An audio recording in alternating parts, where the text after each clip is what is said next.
Okay, so it's a well-known fact that the tin T2s are one of the best $50 IEMs you can get. But what if I told you that for 50 bucks, they are probably also the best IEMs you can use for gaming? Let's talk about it. Okay, disclaimer.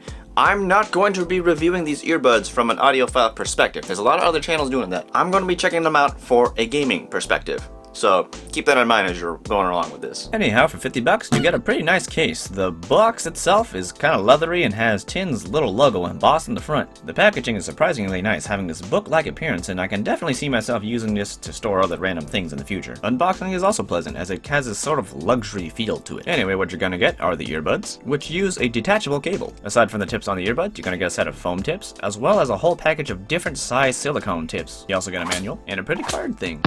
Firstly, let's appreciate this cable. We got this carbon fiber look on this gold-plated 3.5mm jack. Due to the braiding, it doesn't tangle very easily. In fact, it's really easy to pull apart, and this is pretty shocking to see in a $50 pair of earbuds. The middle split is made of metal, and it looks really nice, and it feels durable. And on the split for the two cables, we got a bead which we can pull to shorten the cable in case we need to, as well as pull all the way to the end when we want to easily wrap up our cable. The cable uses two MMCX connectors, which let you know which side is left and right with the L and R. Taking a closer look at the earbuds themselves, they're made mostly out of metal and feel really solid for their price. The connectors on the earbuds themselves are MMCX connectors. They are marked in red and blue, which doesn't really help because you can honestly switch which side is left and right depending on which side you plug the cable into. The nozzles on the tin T2 aren't too long, which is good, and utilize a mesh cover to keep your earwax from gunking up the hole. Now you get a whole bunch of different type of ear tips, but you're gonna have to figure out which one is the best for you, because the best one will affect your experience with them. The one set that's completely different from all the other ones is this foam set. With these, you can squeeze them to make them deflate, and then when you put them in your ears, your body heat will cause them to reinflate, creating a seal. Now, foam tips, while being special, don't mean they're necessarily better. The seal and comfort varies from person to person. You might actually prefer the silicone tips more. This is one of those things where you have to try it to figure out which is your best fit, but once you got it, you got it. Setup is pretty easy because MMCX connectors just kind of click on. All you gotta do is click them both on and you're good to go. Which side you plug it into will also determine how you can wear it. So most people would probably wear the standard audiophile style where you can wrap it around your ear, and if you switch which earbud the cables plug into, you can then wear them like standard earbuds you can buy in the store.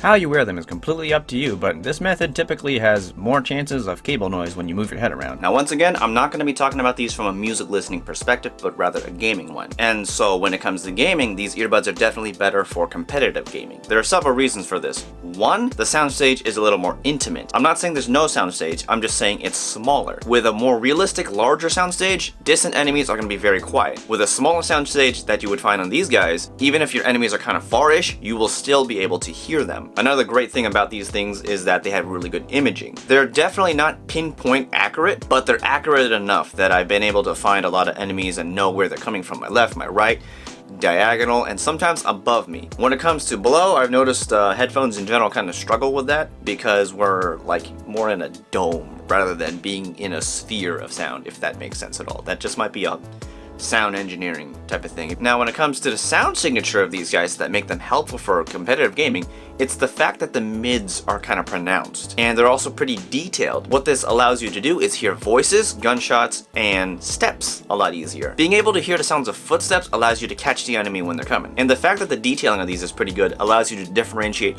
what type of surface your enemies could be walking on, but this is also very game dependent. So in games where there's dirt, wood, and stone, you're able to kind of differentiate it. Now when it comes to gunshots, of course you want to be able to hear when there's a battle. Voices are also more pronounced, allowing you to hear those in-game chat commands that your characters might make a lot easier. I need But it also allows you to hear the voices of your teammates a lot easier through like your comms. So if we add it all up, we have an intimate soundstage, good imaging, prominent sounds of voices, gunshots, and footsteps. All this combined together leads to a very good competitive gaming earbud. And because they're earbuds, you also don't get too hot if you're competing in a small cramped room with your friends at a LAN party. Or maybe you just don't have air conditioning or you're in a hot place. I don't know. Now I'm usually perceptive to sound, so I decided to take it to a test subject. That subject being one of my teammates who is usually not very perceptive of sound. And I mean like misses a lot of sound cues. But when he was using the tin T2s, he noted that he was able to find a lot of people sneaking around and walking around because the sounds were so prominent that they would catch his attention, which is something that I also noticed when I use them. And it would seem that because it catches our attention, it almost forces you to be more aware of your surroundings. and honestly, in some cases, more paranoid. Okay, so the main reason I even bought the Tin T2s was because they have a really good reputation as being the best $50 earbud you can find. And what I found out in the process of using them was that they're extremely good for competitive gaming, not so much for like immersive gaming where you want to be immersed in